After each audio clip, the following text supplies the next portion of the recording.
大家好，欢迎来到熊猫小厨。今天给大家分享一个营养早餐土豆鸡蛋饼的做法。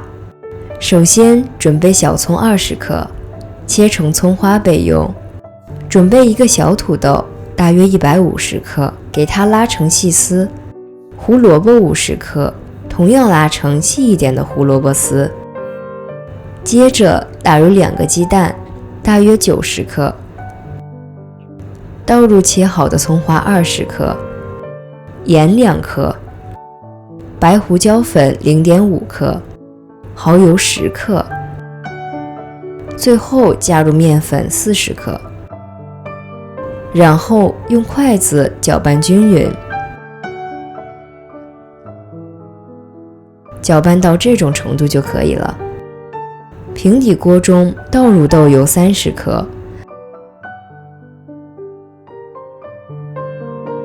倒入拌均匀的蔬菜，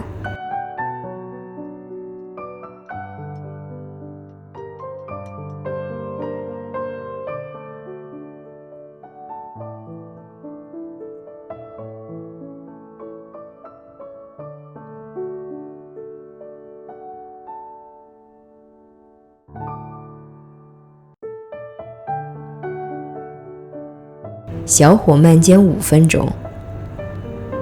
检查一下蛋饼是否成型之后再翻面，这样就不会容易破皮。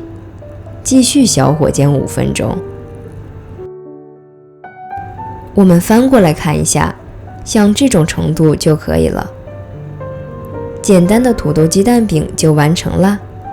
有疑问的朋友们可以留言，熊猫小厨尽量一一解答。想多学点食谱的朋友们可以分享订阅我们的频道，谢谢观看，下次见喽。